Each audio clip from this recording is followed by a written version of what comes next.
Tu es fan des nouvelles héroïnes et rêves d'en devenir une? Bonne nouvelle. Le livre Nouvelles héroïnes vient de sortir en librairie. Retrouve 20 histoires vraies de femmes d'aujourd'hui comme Angèle, Louane, Wendy Renard, Clarisse Abegdegnou ou encore Mélanie de Jésus dos Santos. Et réalise toi aussi des petits exercices pour trouver ta voie et découvrir tes talents. Rendez-vous en librairie ou sur Amazon. Et pour l'heure, place à une nouvelle histoire. Nouvelles héroïnes. J'arrive au Costa Rica, je loue une voiture et je fais tout le tour du pays, toute seule en baladant, en faisant différentes activités, différentes villes. Et en fait, il se trouve que le sport national, là-bas, c'est le surf. Donc j'arrive à l'auberge de jeunesse, voilà, et j'ai la bonne idée de réserver un cours de surf pour le lendemain. Nouvelles héroïnes. Salut toi, nouvelle héroïne.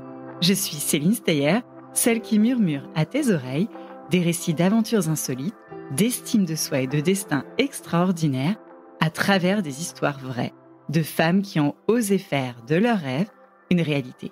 Des histoires pour t'aider à grandir en confiance et trouver ton propre chemin. Bienvenue sur Nouvelles héroïnes, le podcast des filles qui osent rêver grand.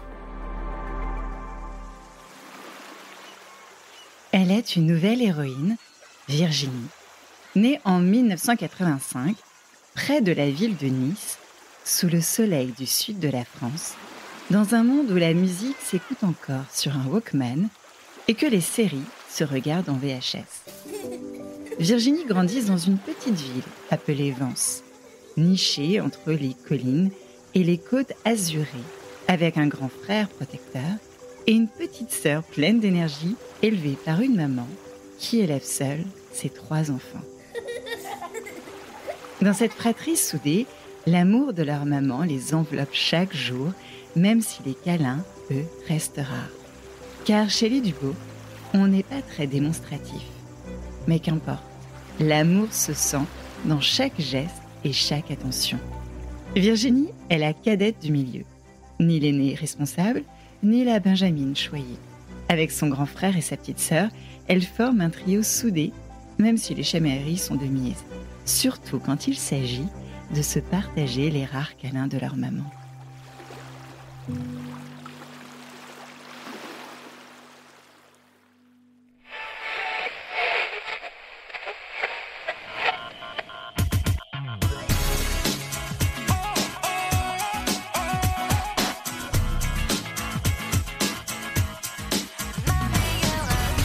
Beaucoup plus grande que petite, Virginie rêve de paillettes et de musique.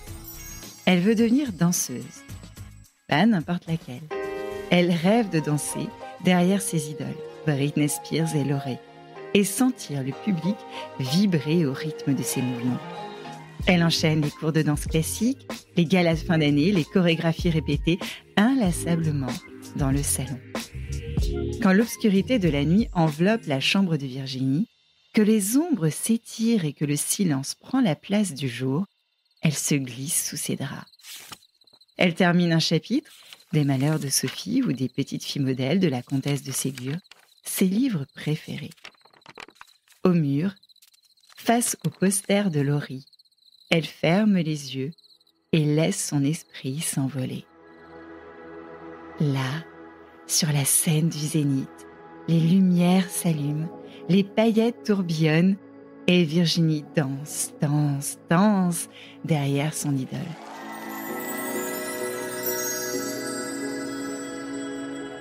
Beaucoup plus grande que plus vraiment petite, Virginie aurait bien laissé l'adolescence sur le pas de la porte de la maison. Dans la cour du collège, elle observe les autres filles, les meneuses et autres filles cool. Elle remporte la médaille de la première de classe. L'été de ses 14 ans, Virginie se prépare pour son gala de fin d'année. Face au miroir, elle enfile un pantalon, une brassière courte. Elle observe son corps mince, finement dessiné par ses nombreuses années de danse. Ah, ça va pas. Mon ventre n'est pas assez fin. Oh, on voit pas mes abdos. Grave pas assez mince, pas assez mince, pas assez mince, se répète-t-elle. Virginie veut que les projecteurs révèlent ses abdos parfaitement sculptés, comme Laurie et Britney dans leurs clips. Alors elle décide de s'imposer une discipline stricte. Des séances d'abdos, matin et soir, une alimentation mesurée, calculée, pas 1 calorie de plus. En un mois, elle perd 5 kilos, ce qui est énorme pour un corps d'adolescente de son âge. Le jour du spectacle approche. Virginie se regarde avec cette brassière courte et ce pantalon étincelant dans le miroir. Je suis parfaite. Sur scène, Virginie est fière de l'image qu'elle renvoie. Le gala se passe à merveille. Virginie est ravie.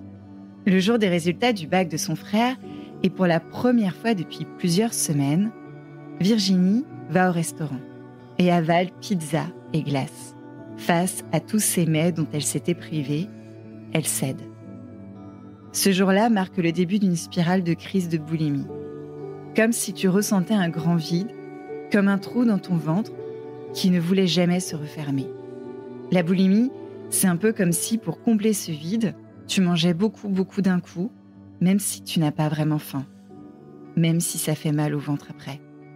C'est un peu comme une envie incontrôlable qui pousse à manger des choses qu'on aime, mais tellement vite qu'on ne les savoure même pas. Parfois, après avoir beaucoup mangé, on peut se sentir triste ou en colère contre soi-même, parce qu'on n'a pas pu s'arrêter. C'est une sorte de bataille entre notre cœur et notre corps, où on essaie de remplir un vide ou de calmer une émotion en mangeant. C'est une maladie et il faut en parler à des adultes de confiance. Virginie ne vomit pas. Elle garde tout et son corps s'alourdit sous le poids des kilos, comme un fardeau qu'elle ne peut pas fuir.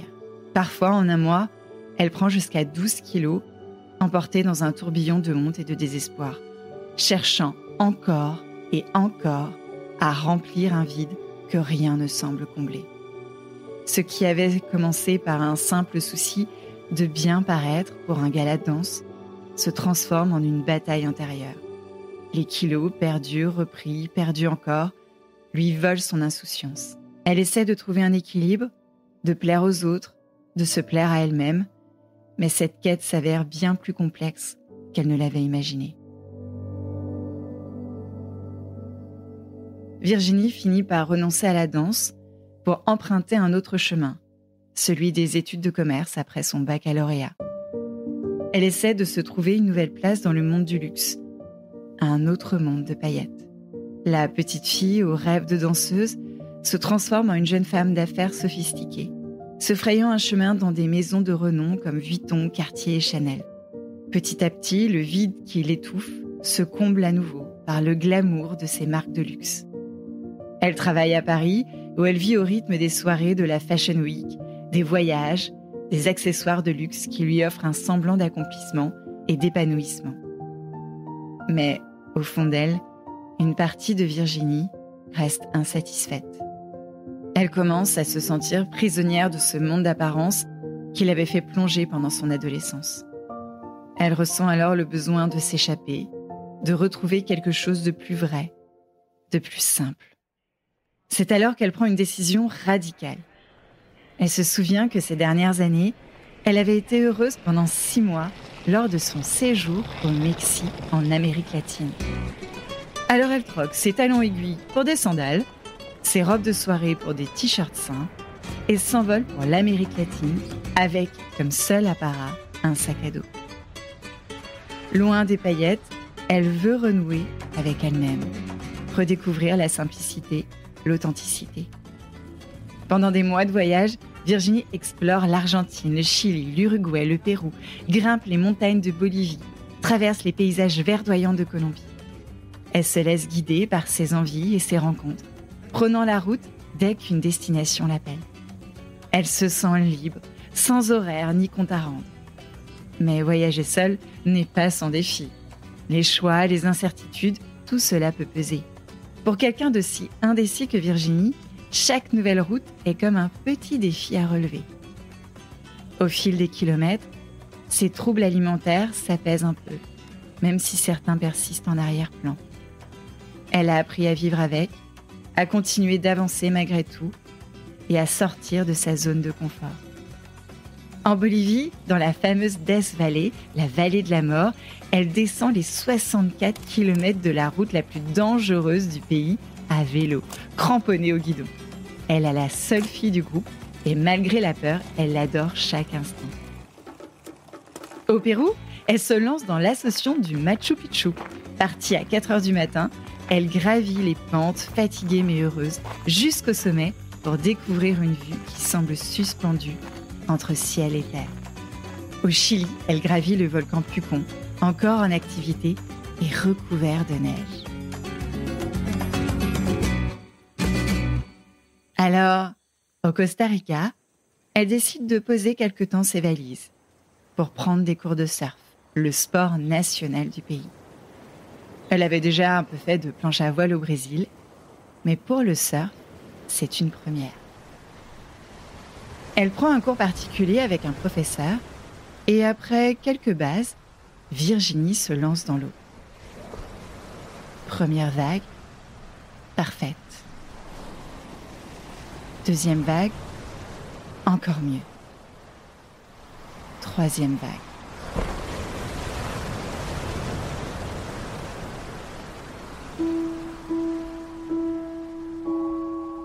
Virginie vient de chuter.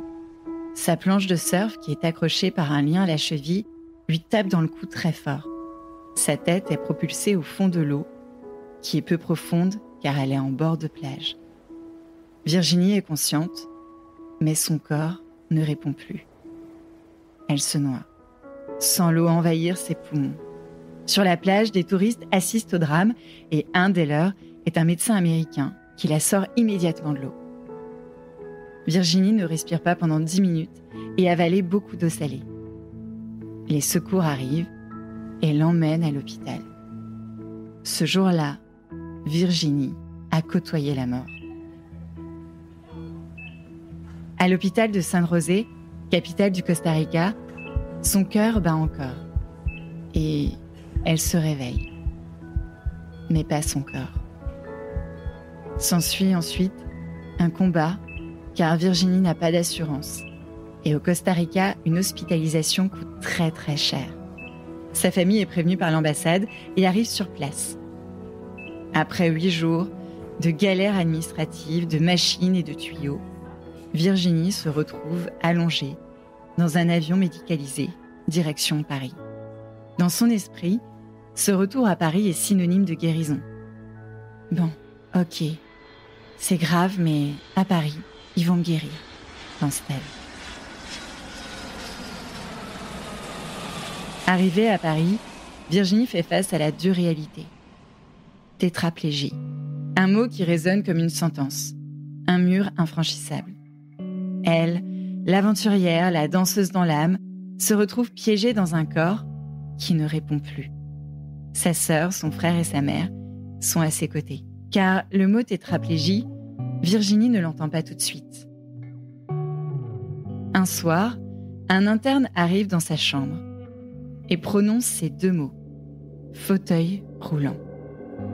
Mademoiselle, vous serez en fauteuil roulant. Voilà ce que veut dire ce mot, tétraplégie, que je dois vivre en fauteuil roulant? C'est le choc. Comment accepter qu'elle ne pourrait plus marcher, qu'elle dépendrait des autres pour les gestes les plus simples? Les premiers mois sont sombres. Pourtant, chaque jour, Virginie puise en elle une force insoupçonnée. Elle se nourrit de l'amour de ses proches, en particulier de sa sœur, son ange gardien, qui se tient à ses côtés à chaque étape, sans jamais verser dans la pitié. Virginie rit parfois, pour ne pas pleurer. Elle plaisante sur ses essais infructueux de faire bouger un doigt, un orteil. Puis, petit à petit, son corps commence à répondre. Un orteil qui bouge, une main qui se soulève, des progrès si minimes, mais qui pour elle représentent des montagnes. Ces petits mouvements lui redonnent de l'espoir. Et elle se fixe des défis, même infimes, comme un marathonien fixant la ligne d'arrivée au loin. Chaque petit progrès est une victoire sur son corps, sur son destin. À la sortie de l'hôpital, Virginie est pressée de retrouver sa vie d'avant. Bien sûr, elle s'essouffle plus vite quand elle parle. Elle se fatigue aussi vite. Des personnes viennent l'aider le matin et le soir. Elle n'est pas du tout autonome avec son fauteuil roulant et cette nouvelle vie n'est pas compatible avec l'ancienne. C'est un deuxième choc pour Virginie. Cet accident est arrivé il y a 6 ans. Virginie avait 32 ans.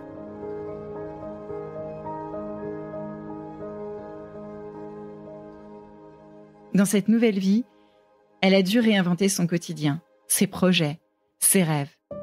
Elle s'est rapprochée du théâtre, a découvert une nouvelle forme d'expression qui lui permettait de raconter son histoire, de toucher les gens. Elle a aussi rejoint Comme les autres, une association qui accompagne les personnes handicapées dans des activités extrêmes. Et grâce à cette association, elle a fait du jet ski, du parachute, prouvant à elle-même et au monde que rien n'est impossible.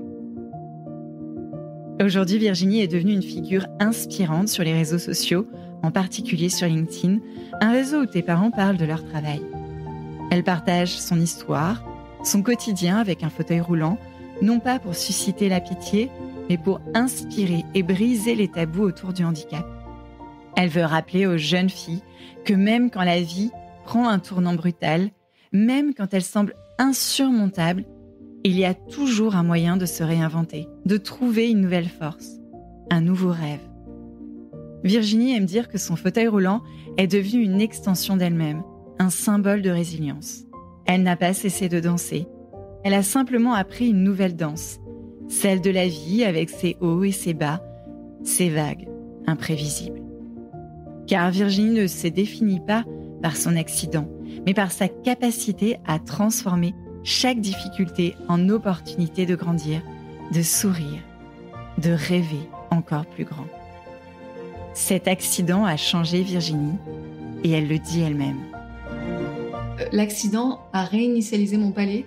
Je mange plus tout de sucre, j'aime plus du tout les bonbons, les chocolats, enfin voilà, et j'ai plus aucune pulsion depuis l'accident. Ça a été salvateur à ce niveau-là, ça a été incroyable. Après, il faut toujours faire attention parce que quand on est en fauteuil et quand on est très sédentaire, faire attention à ne pas prendre trop de poids.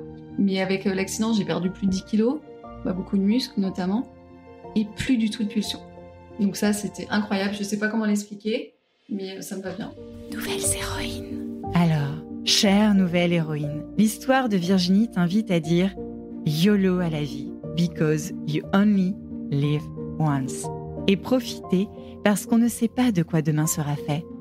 Vivre au jour le jour, ok, c'est un peu cliché, mais c'est vraiment ce que Virginie se dit chaque jour, même si elle rêve de retourner en Amérique latine au Mexique, le pays qu'elle aurait dû visiter juste après le Costa Rica.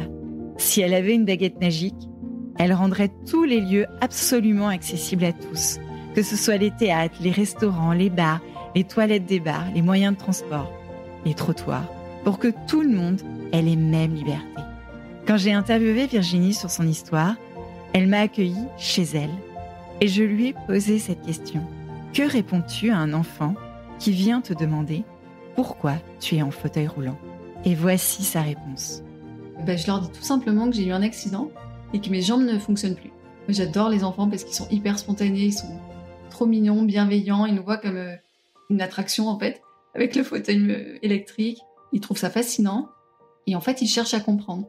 Donc même une de mes meilleures amies a expliqué à ses fils l'accident de surf que j'ai eu. Et donc les enfants racontent à leurs copains. Donc c'est trop mignon et ils expliquent entre eux. Ils sont incroyables parce qu'ils font attention sur les trottoirs, pour traverser.